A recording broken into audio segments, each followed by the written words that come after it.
Good morning dear students. एक बार फिर से आप सभी का स्वागत है आपके अपने यूट्यूब चैनल बीएलएन न्यूज पर। मैं आप सभी के साथ हूँ रीता यादव।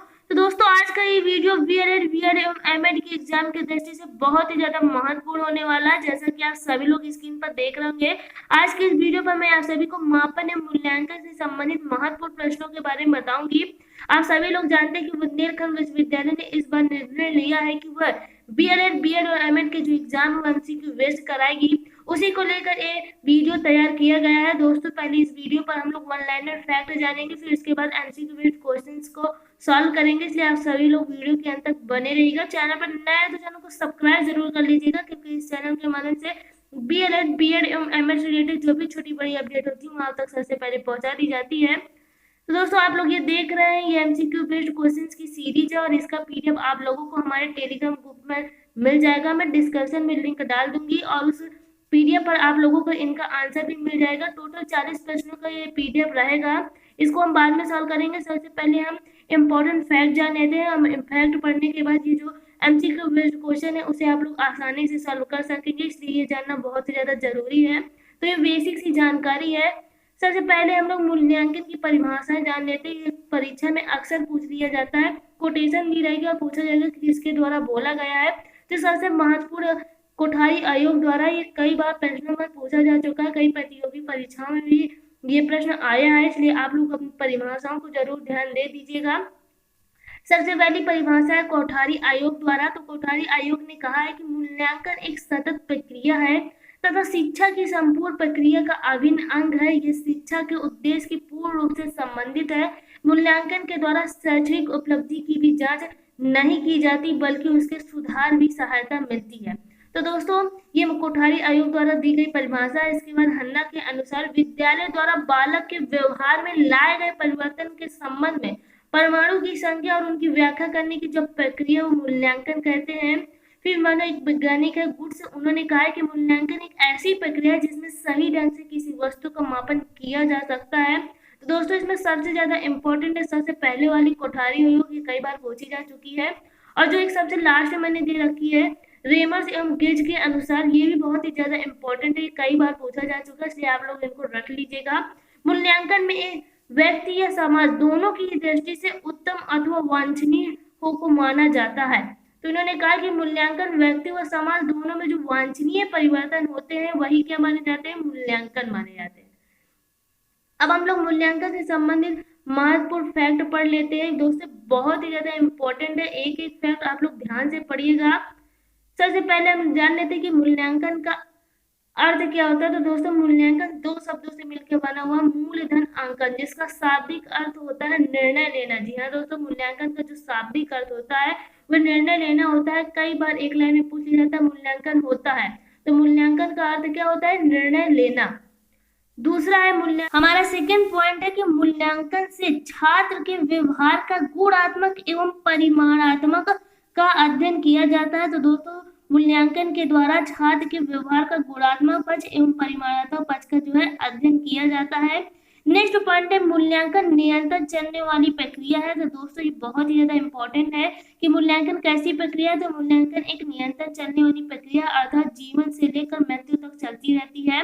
जो प्रक्रिया निरंतर चलती है तो उसका स्वाभाविक सी बात है कि उसका क्षेत्र भी क्या होगा, व्यापक होगा। तो मूल्यांकन का क्षेत्र क्या होता है, व्यापक होता है, बड़ा होता है। पांचवा पॉइंट बहुत ही ज्यादा इंपॉर्टेंट, मूल्यांकन किस पर आधारित होता है, मूल्यांकन का जो केंद्र बिंदु क्या होता है। तो दोस्तों, जो मूल्यांकन होता है वो उद्देश्य पर आधारित होता है। नेक्स्ट, मूल्यांकन में शिक्षक एवं छात्र दोनों का ही अध्ययन किया जाता है। तो दोस्तों, मूल्यांकन के अंतर्गत हम लोग शिक्षक एवं छात्र दोनों का अध्ययन करते हैं।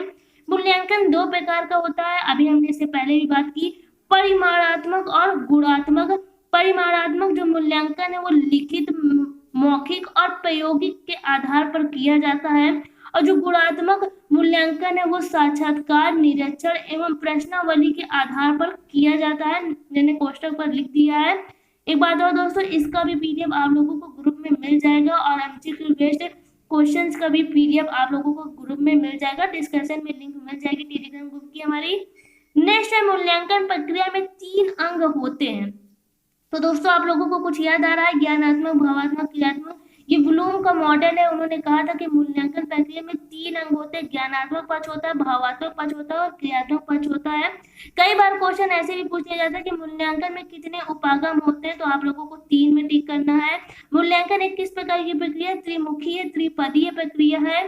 नेक्स्ट, मूल्यांकन के द्वारा जो छात्र होता है उसका समग्र विकास होता है। समग्र विकास हेतु सतत एवं व्यापक मूल्यांकन बहुत ही ज्यादा आवश्यक है। नेक्स्ट है, मूल्यांकन के द्वारा विद्यार्थियों के संबंध में जो भविष्यवाणी वो की जा सकती है। तो दोस्तों, मूल्यांकन करने के बाद बालक के संदर्भ में हम लोग भविष्यवाणी भी कर सकते हैं, क्योंकि मूल्यांकन के अंतर्गत उसके व्यवहार में उसकी वर्तमान स्थिति का सब कुछ पता चल जाता है। मूल्यांकन के द्वारा जो तुलनात्मक अध्ययन है, जी हाँ दोस्तों, मूल्यांकन के द्वारा जो तुलनात्मक अध्ययन है वो संभव है। इसके द्वारा हम तुलनात्मक अध्ययन भी कर सकते हैं। नेक्स्ट है, मूल्यांकन द्वारा हम लोग रुचियों, अभिरुचियों, मानसिक योग्यता आदि सभी व्यक्ति से संबंधित पक्षों की जो है जांच करते हैं। तो मूल्यांकन के द्वारा हम बालक की रुचि, अभिरुचि, मानसिक योग्यता और उसके व्यक्तित्व से संबंधित सभी पक्षों की क्या होती है? जांच की जाती है। कुछ इंपॉर्टेंट कार्य है मूल्यांकन के जहाँ से प्रश्न पूछे जाते हैं। मूल्यांकन का कार्य क्या होता है? साक्ष्यों का निष्कर्ष निकालना। तो मापन एक क्रिया होती है जो साक्ष्य को एकत्रित करते हैं और मूल्यांकन द्वारा हम उन साक्ष्यों का क्या करते हैं? निष्कर्ष निकालते हैं। मूल्यांकन का अर्थ ही होता है निर्णय देना। छात्र की वर्तमान स्थिति का जो पता लगता है कि वह छात्र की वर्तमान स्थिति में क्या है, उसने कितने उद्देश्यों को पूर्ण किया है, कितने उद्देश्य बाकी है, शिक्षा की दृष्टि से बात की जा रही है यहाँ पर। तो यहाँ पर छात्रों की जो है स्थिति का पता लगाया जाता है। मूल्यांकन द्वारा व्यापक गुणों का बोध होता है। तो दोस्तों, मूल्यांकन के द्वारा हमने अभी पढ़ा कि रुचि, अभिरुचि, मानसिक योग्यता ये क्या है? इसके व्यापक गुण है और इन सब का हमें जानकारी प्राप्त हो जाती है मूल्यांकन करने के पश्चात। एक और बात जो दोस्तों पूछी जाती है कि मूल्यांकन कैसी प्रक्रिया है, ऑप्शन में दिया होगा। तो दोस्तों, मूल्यांकन औपचारिक और अनौपचारिक, जी हाँ दोस्तों, मूल्यांकन औपचारिक और अनौपचारिक दोनों ही प्रक्रिया होती है, इसलिए आप लोग ध्यान रखिएगा, इस पॉइंट को, काफी इंपॉर्टेंट है। नीचे दिया हुआ है शैक्षिक, ये मूल्यांकन की त्रिपदी प्रक्रिया है जिसमें पहला पद होता है शैक्षिक उद्देश्य, दूसरा होता है छात्रों का अनुभव और तीसरा होता है व्यवहार परिवर्तन। इन्हीं के आधारों पर क्या किया जाता है? छात्र का मूल्यांकन किया जाता है। बात कर लेते हैं अब मापन से संबंधित महत्वपूर्ण फैक्ट। तो दोस्तों, मापन का सबसे पहले जान लेते हैं कि मापन का शाब्दिक अर्थ है। तो मापन का शाब्दिक अर्थ होता है अंक प्रदान करना। मापन का निश्चित समय नहीं होता। तो हमने अभी ध्यान दिया कि मूल्यांकन जो होता है वो निरंतर चलता रहता है, लेकिन मापन जो होता है इसका कोई भी निश्चित समय नहीं होता। मापन का क्षेत्र संकुचित अर्थात क्या होता है? सीमित होता है। एक बात और दोस्तों, मापन और मूल्यांकन पर आप लोग अंतर निकाल कर पढ़ेंगे तो आप लोगों को जो ये फैक्ट है और बहुत जल्दी याद हो जाएंगे। दोनों को अलग अलग याद करने की जरूरत नहीं पड़ेगी। हमने पढ़ा कि मूल्यांकन का जो क्षेत्र होता है वो व्यापक होता है, तो मापन का जो क्षेत्र क्या होता है वो संकुचित होता है अर्थात सीमित होता है। मापन मूल्यांकन का अंग है। तो दोस्तों, पहले मूल्यांकन होता है फिर उसके बाद मापन किया जाता है, इसीलिए मूल्यांकन का जो अंग होता है वो क्या होता है? मापन होता है। मूल्यांकन के अंदर आता है मापन। मापन क्या होता है? पाठ वस्तु पर आधारित होता है। अभी हमने पढ़ा कि जो मूल्यांकन होता है वो उद्देश्य पर आधारित होता है, लेकिन जो मापन होता है वो पाठ वस्तु पर आधारित होता है। मापन के द्वारा किसी गुण या विशेषता को गणितीय इकाई में व्यक्त करना क्या कहलाता है? मापन कहलाता है। इसके बाद हम मापन से संबंधित कुछ परिभाषाएं भी पढ़ेंगे जो परीक्षा में अक्सर पूछ ली जाती हैं। अब मापन के कार्य जान लेते हैं। तो मापन का कार्य है साक्ष्यों को एकत्रित करना और इसके बाद मूल्यांकन होता है। तो मूल्यांकन, माफ कीजिएगा, पहले मूल्यांकन होता है फिर मापन होता है। और मापन क्या करता है? साक्ष्यों को एकत्रित करता है। उसके बाद मूल्यांकन उस पर क्या देता है? निर्णय देता है। मापन द्वारा तुलनात्मक अध्ययन नहीं होता। तो हमने पढ़ा था कि मूल्यांकन द्वारा तुलनात्मक अध्ययन संभव है, लेकिन मापन के द्वारा हम लोग तुलनात्मक अध्ययन नहीं कर सकते, ना ही हम मापन द्वारा भविष्यवाणी कर सकते। और मापन का कार्य क्या होता है? सूचना प्रदान करना होता है, ना कि निर्णय देना। तो मापन हमारा क्या होता है? सूचना प्रदान करता है। और निर्णय कौन लेता है? मूल्यांकन। मापन सीधे ना होकर माध्यम के आधार पर आधारित होता है। तो दोस्तों, इसका कहने का मतलब ये कि मापन हम सीधे नहीं करते, इसके लिए कोई माध्यम होता है, जैसे मापनी यंत्र होते हैं, स्केल होते हैं, इसी के आधार पर हम एक अंक प्रदान कर सकते हैं। ये क्या होते हैं? उसके माध्यम होते हैं। कोई मापनी यंत्र हो गया, स्केल हो गया, ये माध्यम है, इसके आधार पर हम क्या करेंगे? वस्तु को अंक प्रदान करेंगे। इसलिए मापन जो होता है वो सीधे नहीं होता, उसके लिए एक न एक यंत्र की जरूरत होती है। मापन के दो प्रकार होते हैं, गुणात्मक और मात्रात्मक। अब इसके बारे में थोड़ा सा जान लेते हैं। तो दोस्तों मापन दो प्रकार के होते हैं, एक गुणात्मक होता है जिसमें हम अमूर्त चीजों का मापन करते हैं जो हमें दिखाई नहीं देती। आप लोगों ने पढ़ा होगा विगत वर्षों में कि अमूर्त अमूर्त का मतलब ये होता है, अमूर्त का मतलब जो चीजें हमें दिखाई नहीं देती, जिन्हें हम लोग सिर्फ क्या करते हैं, महसूस करते हैं। और मात्रात्मक में मूर्त चीजों को पढ़ते हैं, मूर्त का मतलब जिन्हें हम लोग देख सकते हैं, स्पर्श भी कर सकते हैं। तो गुणात्मक में अमूर्त की बात की जाए, जैसे बालक बालिकाओं पर अंतर, खट्टा होना, मीठा, ये सब क्या होते हैं, इसके गुणात्मक पक्ष होते हैं। मात्रात्मक पक्ष तो आप सभी जान सकते हैं, जो डिजिट दी जाती है क्या होते हैं, मात्रात्मक पक्ष होते हैं जिन्हें हम माप सकते हैं। अब जान लेते हैं मापन द्वारा हम क्या रुचि, प्रकृति और चिंतन, कल्पना, प्रवृत्ति की जांच करते हैं। तो मापन द्वारा छात्र की रुचि, प्रकृति, चिंतन और कल्पना की प्रवृत्ति की जांच होती है। मापन एक साधन होता है और मूल्यांकन क्या होता है, एक साध्य होता है। और मापन को लेकर सबसे इम्पोर्टेंट चीज है जिससे क्वेश्चन जरूर बनता है, वो ये है कि मापन के जो स्तर होते हैं वो कितने होते हैं। साइड में मैंने कुछ विधि भी लिख दी है मापन को लेकर, आप सभी देख सकते हैं। मापन की 3 विधि होती है, वैज्ञानिक विधि, मापनी का प्रयोग करके और इसकी इकाइयां विधि। तो दोस्तों मापन के जो स्तर होते हैं वो 4 होते हैं, नामित, क्रमित, अंतराल और अनुपातिक। और इन मापन के जो स्तर है वो किसने बताया है, आप लोग पोस्टर में देख सकते हैं, एक मनोवैज्ञानिक का नाम है। और एस स्टीवेंस ने मापन के कितने स्तर बताए, 4 स्तर बताए हैं। जान लेते हैं कि इन चारों स्तर में होता क्या है। तो जो नामित स्तर होता है उसमें गुणों के आधार पर मापन किया जाता है। दोस्तों मोस्ट इंपॉर्टेंट, कई बार पूछा जा चुका है कि नामित मापन क्या होता है। तो गुणों के आधार पर मापन किया जाना ही क्या कहलाता है, नामित मापन कहलाता है। जैसे बालक बालिका का मापन, खट्टा मीठा पता लगाना, ये जब गुणों के आधार पर मापन करते तो क्या होगा, नामित।